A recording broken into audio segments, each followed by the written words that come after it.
Ecuador está bajo estado de excepción por el asesinato del candidato presidencial Fernando Villavicencio.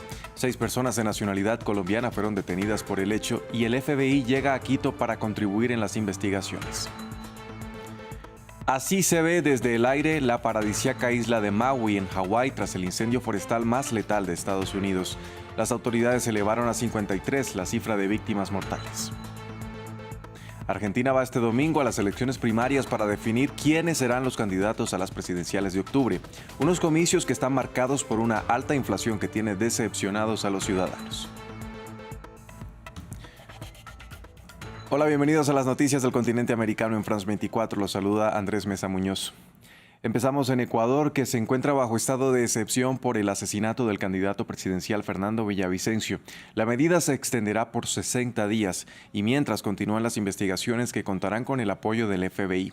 6 personas, todos ciudadanos colombianos, fueron detenidos en el proceso.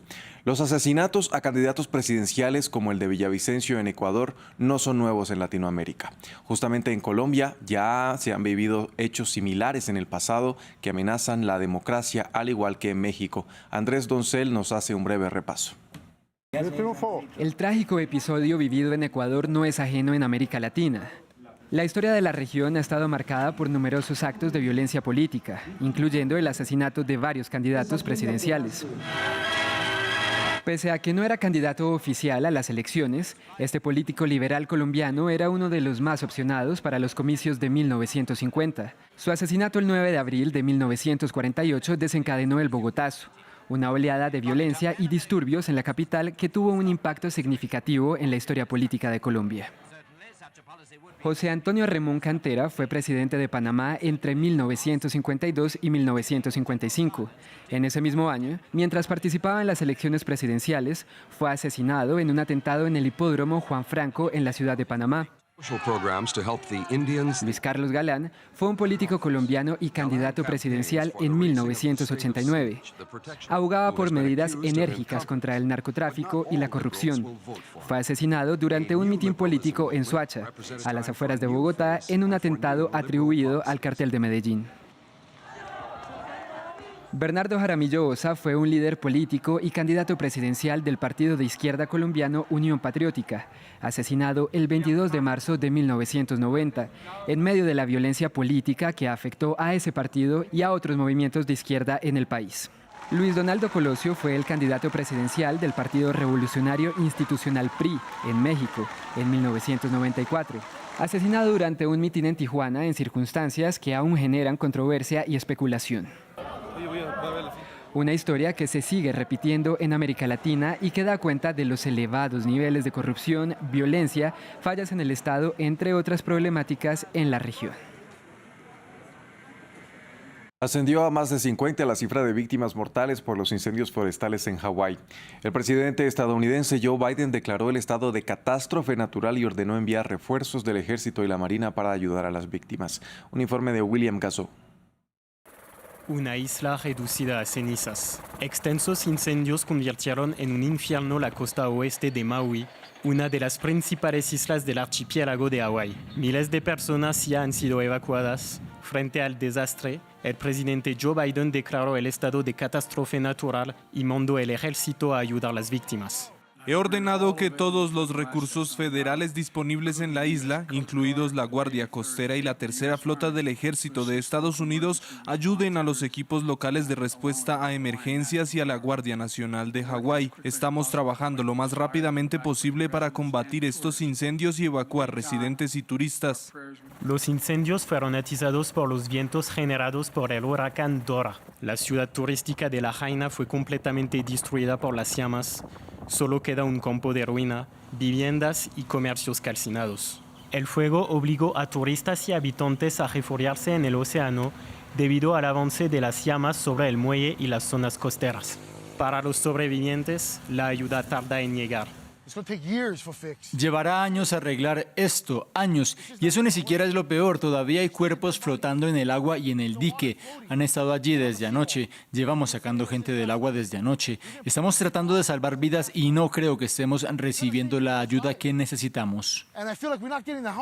Hawái abrió varios refugios para albergar a los hasta 4.000 desplazados. El principal aeropuerto de Maui también alberga a unas 2.000 personas que intentaban huir de la isla. Y en otras noticias de Estados Unidos, Walt Nauta, uno de los más cercanos empleados de Donald Trump, se declaró no culpable de los cargos que se le imputan por supuestamente ayudar a Trump a ocultar documentos clasificados.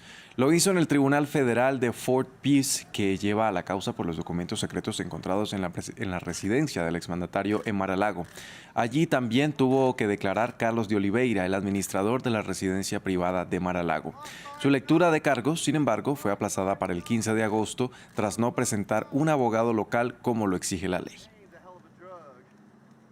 Vamos a Argentina. Este domingo se celebran elecciones primarias, unos comicios marcados por la decepción de la ciudadanía que sufre los efectos de la inflación, el aumento del dólar informal y de la deuda con el Fondo Monetario Internacional.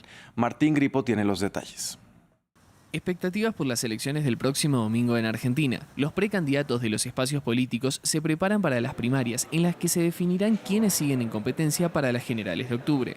Durante la campaña, todas las fórmulas prometieron soluciones sobre el futuro económico del país. Sin embargo, la realidad mantiene con pocas ilusiones a la ciudadanía, que sufre los efectos de la inflación que golpea desde hace varios años y que ya ronda el 50% en este 2023. Primero lo que hay que decir es que hay una gran incertidumbre, ¿no? Y esta incertidumbre tiene que ver con que, de acuerdo a lo que hemos visto en algunas elecciones provinciales, el nivel de abstención, el nivel de no asistencia, digamos, a la elección, y por otra parte también el voto en blanco o el voto anulado y demás, suma en algunos casos porcentajes importantes. Y esto condice un poco con lo que nos pasa a nosotros con las encuestas. La verdad que 7 de cada 10 no quieren responder, no responden nada, o sea, bajo ninguna modalidad, ni telefónica ni presencial. Según encuestas, las coaliciones Unión por la Patria, que representa al oficialismo, y Juntos por el Cambio, espacio opositor que gobernó el país de 2015 a 2019, podrían sacar un 30% aproximadamente. Hay una tercera fuerza que está teniendo un rendimiento excepcional, muy interesante, teniendo en cuenta que es la primera vez que compite en una elección presidencial, que es la Libertad Avanza de Javier Milei, que se ubica en un rango que va entre los 18 y los 22 puntos. A pocos días de los comicios, la mayoría de las encuestas le dan una ligera ventaja a la alianza opositora de centro-derecha Juntos por el Cambio sobre la coalición gobernante de centro-izquierda Unión por la Patria. Y seguimos en Argentina porque un ex integrante de la extinta guerrilla colombiana de las FARC falleció tras un enfrentamiento con la policía mientras participaba de una manifestación en Buenos Aires. Previamente, nuestro corresponsal Natalio Cosoy nos entregaba los detalles. Este jueves, en una manifestación en el centro de la ciudad de Buenos Aires, en la zona del Obelisco, quienes protestaban fueron reprimidos por la policía de la ciudad. Uno de los hombres que fue reprimido en ese contexto perdió el conocimiento, se descompensó y luego falleció. Era un militante de izquierda, Facundo Molares, un hombre de 47 años que además había vivido en Colombia, había pertenecido a las Fuerzas Armadas Revolucionarias de Colombia, las FARC. En algún momento también estuvo detenido en Bolivia durante el gobierno de Yanín Áñez. Luego volvió a Argentina. En un momento Colombia lo había pedido en extradición. Fue algo que la justicia argentina no concedió y Molares siguió viviendo en Argentina. Este jueves llega la noticia de su fallecimiento tras esta situación de represión que seguramente todavía deberá ser esclarecida más profundamente. En Chile, el presidente Gabriel Boric se unió a una protesta que se llevaba a cabo justamente a las afueras del Palacio Presidencial de la Moneda. Los manifestantes exigían más viviendas públicas y el mandatario se dirigió a ellos diciéndoles que contaran con él como presidente. Posteriormente, Boric publicó un mensaje en la red social X en el que prometió que su gobierno aceleraría la construcción de 260.000 casas durante su mandato. Y cerramos en Chicago con una inusual carrera protagonizada por 90.000 patitos de hule que se llevó a cabo en el río de la ciudad. El objetivo del evento era recaudar fondos para las Olimpiadas Especiales y cualquiera que quisiera podía participar. La dinámica consistía en adoptar un patito por cierta cantidad de dinero y los ganadores podían reclamar premios como autos nuevos o boletos de por vida para parques de diversiones. Según los organizadores, este año se recogieron más de $400.000. Hasta aquí este informativo. Gracias por acompañarnos.